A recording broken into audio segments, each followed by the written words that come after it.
ہم سے موسیٰ بن اسماعیل نے بیان کیا، ان سے وہیب نے، ان سے حشام نے فاطمہ کے واسطے سے نقل کیا۔ وہ اسما سے روایت کرتی ہیں کہ میں عائشہ رضی اللہ تعالی عنہا کے پاس آئی، وہ نماز پڑھ رہی تھیں۔ میں نے کہا لوگوں کا کیا حال ہے؟ تو انہوں نے آسمان کی طرف اشارہ کیا، یعنی سورج کو گرہن لگا ہے۔ اتنے میں لوگ نماز کے لیے کھڑے ہو گئے۔ حضرت عائشہ رضی اللہ تعالی عنہا نے کہا اللہ پاک ہے۔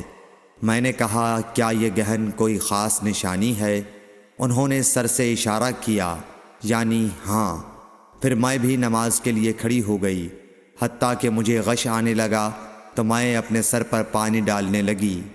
پھر نماز کے بعد رسول اللہ صلی اللہ علیہ وسلم نے اللہ تعالیٰ کی تعریف کی اور اس کی صفت بیان فرمائی۔ پھر فرمایا جو چیز مجھے پہلے دکھلائی نہیں گئی تھی آج وہ سب اس جگہ میں نے دیکھ لی، یہاں تک کہ جنت اور دوزخ کو بھی دیکھ لیا۔ اور مجھ پر یہ وحی کی گئی کہ تم اپنی قبروں میں آزمائے جاؤ گے۔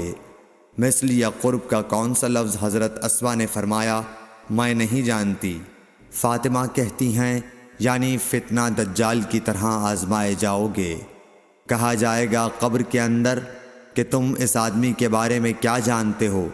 تو جو صاحب ایمان یا صاحب یقین ہوگا۔ کون سا لفظ فرمایا؟ حضرت اسما نے مجھے یاد نہیں۔ وہ کہے گا وہ محمد اللہ کے رسول صلی اللہ علیہ وسلم ہیں، جو ہمارے پاس اللہ کی ہدایت اور دلیلیں لے کر آئے تو ہم نے ان کو قبول کر لیا اور ان کی پیروی کی۔ وہ محمد صلی اللہ علیہ وسلم ہیں۔ 3 بار اسی طرح کہے گا۔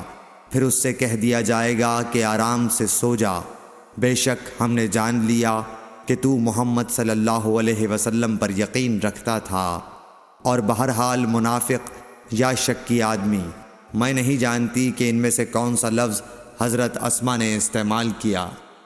تو وہ منافق یا شکی آدمی کہے گا کہ جو لوگوں کو میں نے کہتے سنا میں نے بھی وہی کہہ دیا، باقی میں کچھ نہیں جانتا۔